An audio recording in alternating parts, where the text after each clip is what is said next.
ನೀವೆಲ್ಲ ಸ್ಥಿತಿವಂತರಾಗಿದ್ರೂ ಕೂಡ EMI ಅಲ್ಲಿ ಮನೆ ತೆಗೆದುಕೊಳ್ಳುವಂತ ಅವಶ್ಯಕತೆ ಏನಿತ್ತು ಅಂತ ಒಂದು ಪ್ರಶ್ನೆ ಬರುತ್ತೆ. ಇದೇ ಸಂದರ್ಭದಲ್ಲಿ ನೀವು ಆರಂಭದಲ್ಲಿ ಹೇಳ್ತಾ ಇದ್ರಲ್ವಾ, ಸಪರೇಟ್ ಆಗಿ ಮನೆ ಮಾಡಬೇಕಿತ್ತು ಅಂತ ಹೇಳ್ಬಿಟ್ಟು, ಏನ್ ಬೇಕಿತ್ತು ಅಂತ ಹೇಳಿ, ಅಂದ್ರೆ ನಿಮ್ಮ ತಾಯಿ ಜೊತೆ ಹೊಂದಾಣಿಕೆ ಆಗ್ತಿರ್ಲಿಲ್ಲ ಅಂತ ಕಾರಣಕ್ಕಾಗಿ ಸಪರೇಟ್ ಆಗಿ ಬಂದಿದ್ದ ಅಂತ ಹೇಳಿ ಅಲ್ಲಿಂದನೇ ಕಸವಿತಿ ಶುರುವಾಯ್ತಾ? ಅಂದ್ರೆ ಅವ್ರಿಬ್ರಿಗೂ ಏನೋ ಸ್ವಲ್ಪ ಮಿಸ್ಅಂಡರ್ಸ್ಟ್ಯಾಂಡಿಂಗು ಏನೋ ನಂಗೆ ಒಂದು ಗೊತ್ತಿಲ್ಲ. ಅದೇನೋ ನಂಗೆ ಬೇಡ, ನಂಗೆ ಬೇರೆ ಮನೆ ಮಾಡು ಅಂತ ಹೇಳ್ಬಿಟ್ಟು ಏನೋ ಹಠ ಮಾಡಿದ್ಲು. ಅದಕ್ಕೆ ಅದನ್ನು ಮಾಡಿದೆ. ಮಾಡಿದ್ಮೇಲೆ ಈಗ ಒಂದು 2 years ನಾವು ರೆಂಟೆಡ್ ಹೌಸಲ್ಲಿ ಇದ್ವಿ. ಅದಾದ್ಮೇಲೆ ಮತ್ತೆ ನನಗೆ ಅದು ಮನೆ ಬೇಕು ನಂಗೆ ಕೊಡಿಸು ಅಂತ ಹೇಳಿದ್ದಕ್ಕೆ ಅದಕ್ಕೂ ನಾನು ಪ್ರಯತ್ನ ಮೀರಿ ಮಾಡ್ಬಿಟ್ಟು ಕೊಡಿಸಿದೆ. ಅದನ್ನು ಅಪಾರ್ಟ್ಮೆಂಟು ಮಾಡ್ಕೊಂಡ್ವಿ.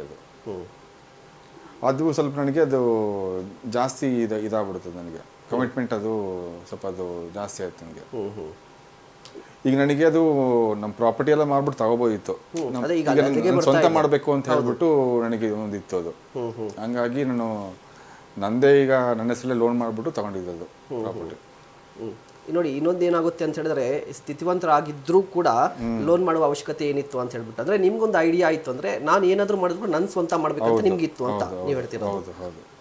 ತಂದೆ ತಾಯಿ ಪ್ರಾಪರ್ಟಿ ಇತ್ತು, ಈಗ ಮಾರ್ಬಿಟ್ಟು ನಾನು ತಗೋಬೋದಿತ್ತು. ಅದು ನನಗೆ ಇಷ್ಟ ಇರಲಿಲ್ಲ. ನನಗೆ ಈಗ ನಾನೇನು ದುಡಿತಾ ಇದ್ದೀನಿ ಮತ್ತು ಅವ್ರಿಗೇನು ಕೇಳೋದು ಅಂತ ಹೇಳ್ಬಿಟ್ಟು ನಾನು ನನ್ನ ದುಡ್ಡು ಮೇಲೆ ತಗೊಳ್ಳೋಣ ಅಂತ ಹೇಳ್ಬಿಟ್ಟು. ನೀವೆಲ್ಲ ಸ್ಥಿತಿವಂತರಾಗಿದ್ರೂ ಕೂಡ EMI ಅಲ್ಲಿ ಮನೆ ತೆಗೆದುಕೊಳ್ಳುವಂತ ಅವಶ್ಯಕತೆ ಏನಿತ್ತು ಅಂತ ಒಂದು ಪ್ರಶ್ನೆ ಬರುತ್ತೆ. ಇದೇ ಸಂದರ್ಭದಲ್ಲಿ ನೀವು ಆರಂಭದಲ್ಲಿ ಹೇಳ್ತಾ ಇದ್ರಲ್ವಾ, ಸಪರೇಟ್ ಆಗಿ ಮನೆ ಮಾಡಬೇಕಿತ್ತು ಅಂತ ಹೇಳ್ಬಿಟ್ಟು, ಏನ್ ಬೇಕಿತ್ತು ಅಂತ ಹೇಳಿ, ಅಂದ್ರೆ ನಿಮ್ಮ ತಾಯಿ ಜೊತೆ ಹೊಂದಾಣಿಕೆ ಆಗ್ತಿರ್ಲಿಲ್ಲ ಅಂತ ಕಾರಣಕ್ಕಾಗಿ ಸಪರೇಟ್ ಆಗಿ ಬಂದಿದ್ದ ಅಂತ ಹೇಳಿ ಅಲ್ಲಿಂದನೇ ಕಸವಿತಿ ಶುರುವಾಯ್ತಾ? ಅಂದ್ರೆ ಅವ್ರಿಬ್ರಿಗೂ ಏನೋ ಸ್ವಲ್ಪ ಮಿಸ್ಅಂಡರ್ಸ್ಟ್ಯಾಂಡಿಂಗು ಏನೋ ನಂಗೆ ಒಂದು ಗೊತ್ತಿಲ್ಲ. ಅದೇನೋ ನಂಗೆ ಬೇಡ, ನಂಗೆ ಬೇರೆ ಮನೆ ಮಾಡು ಅಂತ ಹೇಳ್ಬಿಟ್ಟು ಹಠ ಮಾಡಿದ್ಲು. ಅದಕ್ಕೆ ಅದನ್ನು ಮಾಡಿದೆ. ಮಾಡಿದ್ಮೇಲೆ ಈಗ ಒಂದು 2 years ನಾವು ರೆಂಟೆಡ್ ಹೌಸಲ್ಲಿ ಇದ್ವಿ.